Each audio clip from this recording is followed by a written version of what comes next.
मुंबई नागपूर राज्य महामार्गावरील हिवरा साबळे फाट्याजवळ 20 जून रोजी दुपारी सुमारे 3:30 अत्यंत भीषण अपघात झाला।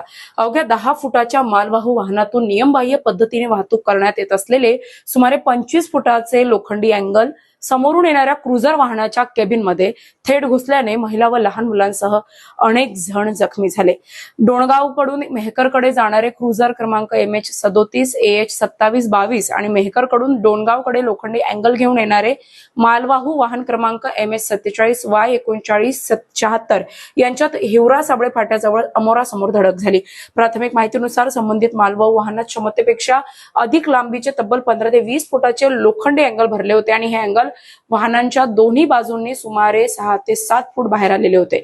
धडक होताच अँगल थेट क्रुझरच्या कॅबिनमध्ये घुसले, त्यामुळे वाहनाच्या पुढील भागाचा चक्काचूर झाला। अपघातावेळी क्रुझरच्या पुढील बाजूस महिला आणि लहान मुले बसलेली असल्याने त्यांना गंभीर दुखापत झाली।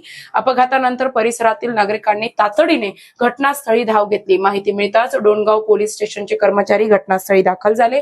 स्थानिकांच्या मदतीने बचाव कार्य राबवून सर्व जखमींना तातडीने मेहकर येथील खासगी रुग्णालयात उपचारासाठी हलविण्यात आले। सध्या त्यांच्यावर उपचार सुरू आहेत। नियमानुसार लोखंडी गज, पाईप, अँगल यासारख्या धोकादायक साहित्याची वाहतूक करताना ते वाहनाच्या बॉडीच्या बाहेर निघणार नाही याची काळजी घेणे बंधनकारक आहे। मात्र अवघ्या 10 फुटाच्या वाहनातून 25 फुटाचे अँगल उघड्यावर घेऊन महामार्गावर वाहतूक केली जात होती।